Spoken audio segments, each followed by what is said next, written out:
এটা কি বলা ভাই এক লাইন ধরছে ওই সাইডটা মাত্র মাত্র করছে ভাইসা ওই যা বলছে ওই যে ওই যে ওই যে ভাইসা দুটা ওই যে ওই যে মারতেছে ওই কেউ পাইপ মারা দেন না। শ্রীনগর ফায়ার স্টেশনে রাত 2টার সময় সংবাদ আসে যে শ্রীনগর সাব রেজিস্ট্রি অফিসের সামনে আগুন লেগেছে। শ্রীনগর ফায়ার স্টেশন দ্রুত ঘটনাস্থলে এসে অগ্নি নির্বাপন শুরু করে। পরবর্তীতে পার্শ্ববর্তী সিরাজদিখান ফায়ার স্টেশন ঘটনাস্থলে যোগদান করে। এই অগ্নিকাণ্ডে আনুমানিক 19টা দোকান পুড়ে গেছে। অগ্নিকাণ্ডের কারণ এবং ক্ষয়ক্ষতির পরিমাণ তদন্ত সাপেক্ষে বলা যাবে।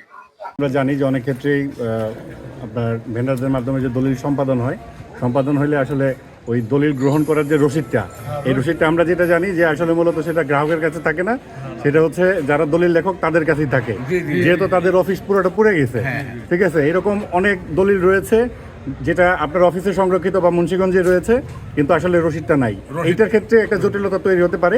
সেই ক্ষেত্রে আপনি কিভাবে সহায়তা করতে পারেন? এটা আমি আমাদের ডিপার্টমেন্ট এখন অনেক সহনশীল। আমি এখনই আমি এটা জানাবো, আমার জেলা রেজিস্ট্রার মহোদয়ের কাছে জানাবো। তিনি আবার এটা আমাদের নিবন্ধন অধিদপ্তরে জানাবে। এটার সমাধান হবে, এটা ডিসিশন আইজিআর স্যার সাথে পরামর্শক্রমে একটা সিদ্ধান্ত নিয়ে আমরা এটা সহজভাবে যাতে ধন্যবাদ দিতে পারি সেই ব্যবস্থা করবো। সবথেকে দলিল লেখকদের কি পরিমাণ ক্ষতি ধারণা করা হচ্ছে আপনার মতে? দলিল লেখকদের ক্ষতি ধারণা করছে তো আমার মনে হয়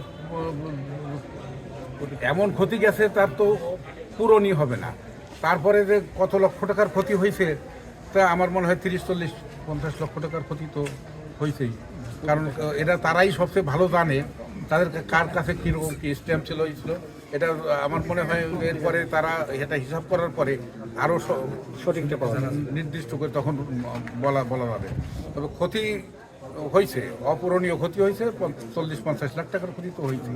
জেলা পরিষদের যেহেতু এটা জেলা পরিষদ থেকে অনুমতি আছে, জেলা পরিষদ থেকে যদি আধা পাকা করে দেওয়া যায় সে ব্যাপারে আমি জেলা পরিষদের যে নেতৃবৃন্দরা আছে সচিব সহ এবং